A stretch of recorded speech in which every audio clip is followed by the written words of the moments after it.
Hi, we are Team Athena and this is our Save the Shores presentation. We would like to begin by talking a little about our vehicle design. Here's our final design. Starting with the tread tracks, we've extracted inspiration from army tanks that are able to travel on multiple terrains including mud and hard ground as well as up and down steep slopes. Moving on to the rakes, they move up and into the body of the robot when on sand and mud. However, when on water, the rakes rotate to form a funnel-like shape to gather plastic from the surface of the water. Here is the foam float. It is attached on both sides of the vehicle, supporting it to float in the water. In the back of our design is a paddle wheel to assist our vehicle in moving on water. However, unlike in paddle boats, this paddle wheel would be powered by the energy produced by the solar panels attached to the back of the vehicle. Here is the circuit of the solar panels and here is a circuit for the paddle wheels. Finally, at the top of our vehicle, facing the direction of the rakes, is a camera that provides a live feed to the operator.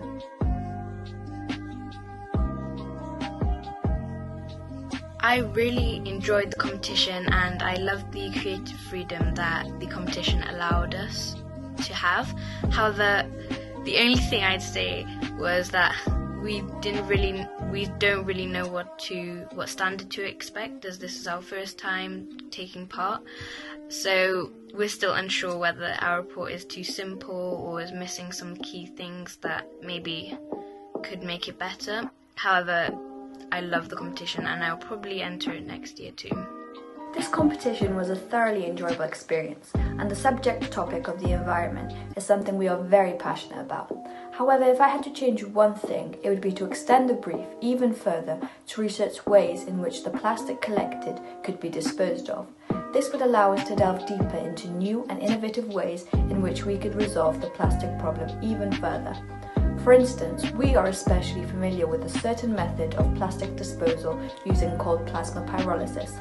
Nonetheless, this was an extremely fun and educational experience. This competition for me had many major positives to it that I thought worked really well during the competition. But I think if I were to change one thing, then I'd like to possibly add some challenges along the way. So things such as our product has to be eco-friendly and materials have to be eco-friendly, because me personally, I think that's where we need to head towards the future.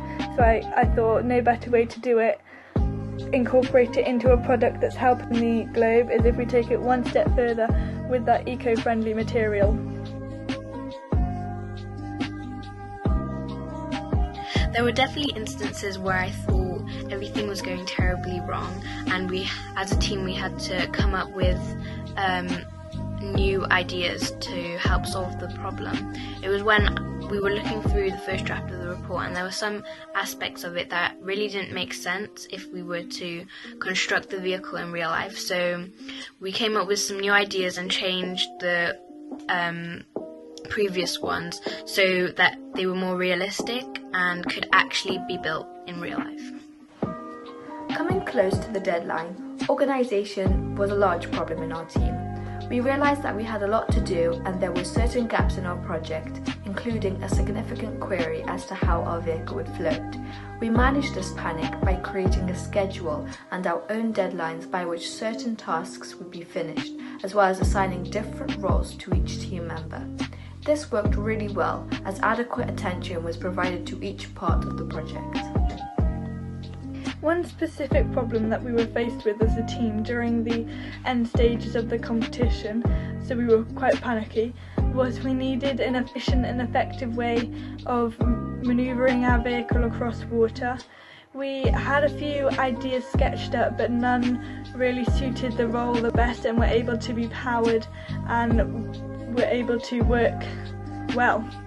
So we came up, in the end, we just kept sketching, doing research and finding ways that were already out there on the internet that moved boats, and paddle boats was a good one we came up with to try and incorporate the basis of that idea into our design. Aside from all the knowledge I've gained through writing this report and researching this topic, I have definitely improved on my communication and team working skills, as there were instances where I had to explain my ideas very clearly to the rest of the team. so they could picture exactly what I was talking about. I feel that I've developed a wide array of skills throughout this competition. In particular, I've expanded my team working skills. My team and I have had many ideas, and therefore we've had to compromise on some topics to reach an outcome that is ultimately the best for our project. In addition to that, we have worked extremely well together online to finish our project despite the unfortunate circumstances. Finally, I personally have learned a lot more about robotics and programming, as finding out how our vehicle would move and perform certain movements has allowed me a deeper insight into how things work. Problem solving was also a fundamental and good skill that I learned along the way. I learned that minor and major problems could be solved, but it needed patience and perseverance really. I got to learn this skill quite well as we were faced with some problems along the way. I could go on with a list of the amount of new skills that I have learnt during this project, but the last major skill I've learned is timekeeping. Now this skill was crucial in this project as it had a deadline, and we were able to set ourselves mini deadlines along the way, so we were able to keep on track and know what we had done and what we hadn't, to be able to complete the project as a whole with time to look over and correct before the deadline.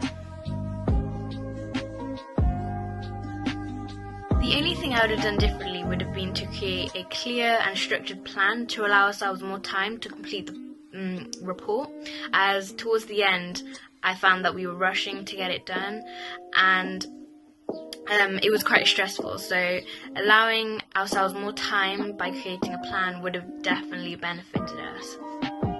The one thing I would have chosen to do differently would be experimentation. I think it would have been useful to have some practical experience with certain aspects of the project, such as the buoyancy of our vehicle and the effectiveness and versatility of our tread tracks. While research did prove sufficient in dealing with these elements, some experiments in our chosen environment would have given us a deeper insight to the effectiveness of our vehicle. If I did this competition again, I'd definitely change some things along the way. First of all, I'd want to make sure we had researched every aspect to do with our vehicle. We could then be certain that each part was best suited and the best possible option to that specific job. I would also want to have the cost limit in mind, so therefore in our designing stages we could come up with a vehicle that was not too ambitious but would deliver the job well. Furthermore, I would also want to run more tests on certain parts to our vehicle, so we would not run into problems later on that could have been avoided if we had trialled aspects in similar environments that would be placed on it in the demand of the job.